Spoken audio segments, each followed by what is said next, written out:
I'm going to show you how to use a sander. Now there's many different types of sander, depending on the job you want to do, and I'm going to talk you through a few of them now.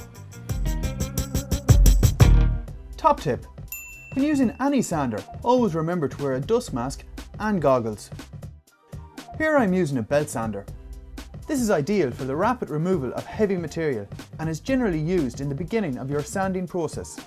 This type of sander is also ideal for use on flooring and decking. The motor powers the drums, which rotates the sandpaper.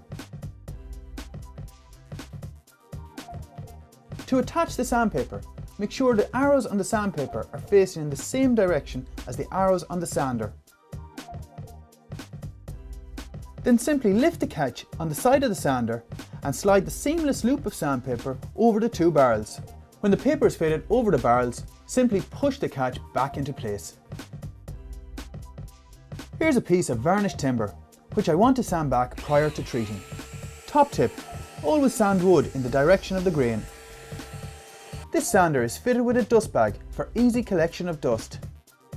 Others have dust extractors, which can easily be attached to your vacuum.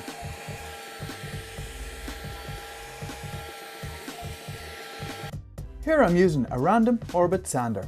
It is similar to a belt sander in that it's great for fast stock removal when sanding back surfaces. The sanding disc is attached with a velcro back. The motor spins the sanding disc at high speed. Here is a piece of painted timber which I want to sand back prior to retreating.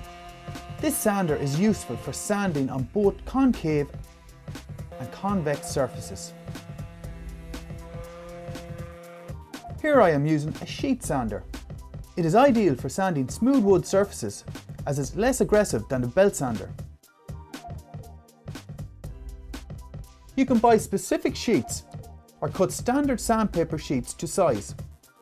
Simply clip on the sanding sheet using the clamps on the sander.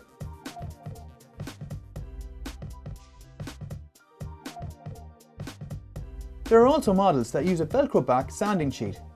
This can save time when changing sheets. The motor moves the sanding pad in a circular motion at high speed. Here is a piece of varnished timber which I want to sand back prior to retreating. Again, sand in the direction of the wood grain. You can attach a vacuum to the dust extraction outlet like this. Here I'm using a mouse or palm sander. This is ideal for sanding corners or intricate areas. The sandpaper is mounted to a vibrating triangular head. The sandpaper has a velcro backing and simply attaches in place. Here's a corner piece of timber that I want to sand back prior to retreating. This sander allows you to get into those awkward areas that you wouldn't otherwise be able to reach. Again, you can also attach a vacuum for dust extraction like this.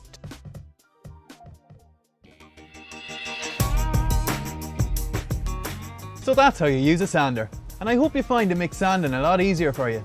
For more helpful hints and tips, go to woodiesdiy.com.